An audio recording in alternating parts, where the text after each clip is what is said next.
করেছেন, সেটা গর্ভবতী মানে মা হোক বা যে কোনো পরিবার হোক, প্রচুর রেস্কিউ করেছেন। এটা হয়তো আমরা এখন সব ওভাবে প্রকাশ করতে পারছি না, বা এগুলো হিসাব করলে কিন্তু অনেক সকলেরই আছে। সেটা বললাম যে বিমান বাহিনীর পক্ষ থেকেও তারা ২টা উপজেলা অলরেডি কাজ করবেন বলে পরিকল্পনা দিয়েছেন। তো ইউনোরা এটা সমন্বয় করবে এবং কেউ কাজ করতে আসলে তাদেরকে আহ্বান করবে এবং তোমাদের কাছে তথ্যটা দিয়ে রাখবে এবং জেলাতে এটা পাঠাবে। তো আমরা মনে হয় শেষ পর্যায়ে আমাদের প্রিন্সিপাল মহোদয়কে অনুরোধ করবো আমাদের নবগত প্রিন্সিপাল মহোদয় ওনার বক্তব্য উপস্থাপনের জন্য। ধন্যবাদ মহোদয় সহ সদস্যকে।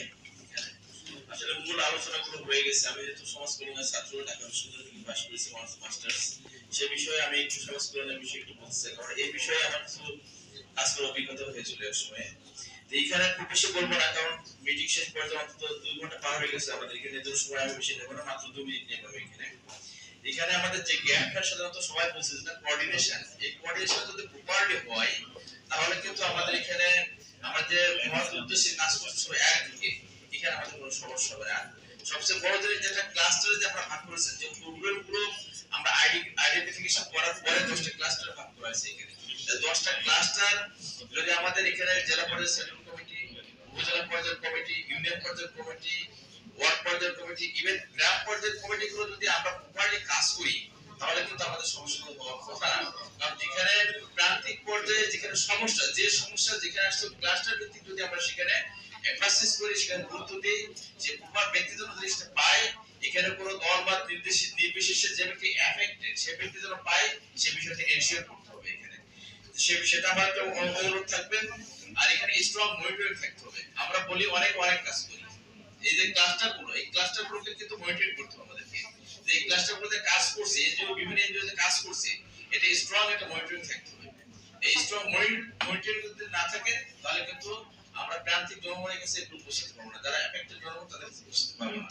আমরা এখানে যত মিটিং সেটিং করে না কেন, আমাদের মূল কাজ কিন্তু একেবারে রুট লেভেলে গ্রাম পর্যায়ে যাওয়ার দরকার। যে জিনিসটা যা পাওয়ার কথা প্রকৃতপক্ষে সেই জিনিসটা যেন সে পায়, এটা আমাদেরকে এনশিওর করতে হবে। এরপরে আমাদের যে কাজটা হলো সেটা ইভালুয়েশন করা। এই মনিটরিং করার পরে ইভালুয়েশনে দেখতে হবে আমাদেরকে যে আমাদের গ্যাপগুলো কি আছে, এই গ্যাপগুলো ফাইন্ড আউট করে তারপরে আবার আমাদের অ্যাকশন নিতে হবে।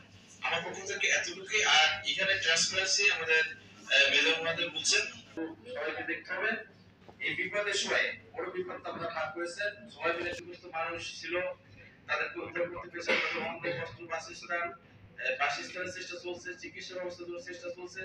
আমাদের বৈষম্যবিরোধী ছাত্র আন্দোলনের ছাত্ররা তারা বেশ তৎপর, আমাদের সরকারি বেসরকারি এনজিও সংস্থা সবাই কাজ করছে এখানে।